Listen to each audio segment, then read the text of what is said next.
Hey, welcome back to Math with Patrick and Quill. Today is December 11th, and we're solving problem 345 from the Daily Epsilon calendar. And the answer today should be 11 because that's today's date. So we have some nested logarithms. We have the logarithm of this really, really big number. And apparently this answer is 11. Now, as is, one way to think about it is that we could try evaluating what this number is. Although, see on the inside of the parentheses, this is 10 to the power of 10, so we would need 10 zeros all written out. And then we have an exponent of 10 to the power of 10 as well. And so we would have an exponent of basically the same number here with all these zeros all written out. And that's a lot of zeros. And once we do this exponentiation, we have honestly such a massive number that I can't really comprehend how big it is. So instead of doing it that way, let's try using some log rules here. And let me just rewrite this so I get a better sense of what's happening with the parentheses. We have the log of, and one thing, when there is no base, so usually when you write logs, you have some kind of base that would tell you how many fives do we need to multiply to get to the number 25? And we would need two of them because 5 times 5 is 25. When the base is blank, we just assume that there's a 10 there. So log base 10 of log base 10 of, and then we have, we have some number to the power of another one.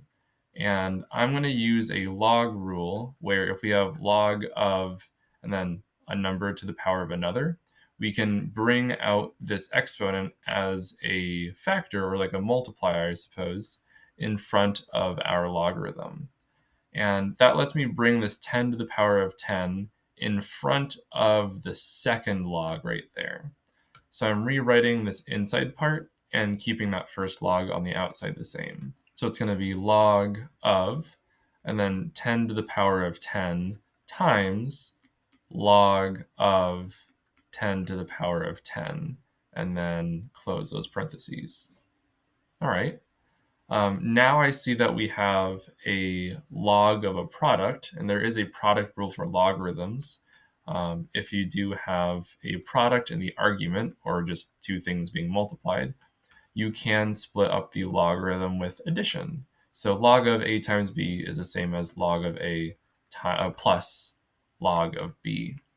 So let me split up my logarithm. We're going to get log of 10 to the power of 10 plus log of, and then log 10 to the power of 10.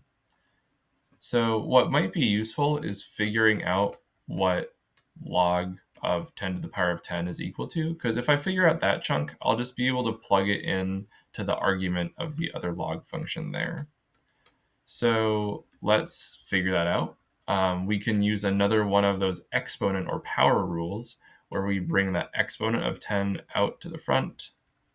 And also, honestly, not really necessary because kind of by the definition of logarithms, I know that this whole thing evaluates to 10. The idea being is that logarithms are like opposites or inverses of exponents. And so one way to think about it is you could just cross these off. The other way to think about it is we are counting how many tens we need to multiply all together to get to this number. And we have 10 tens. So I didn't really need to use this exponent rule, but I did anyways.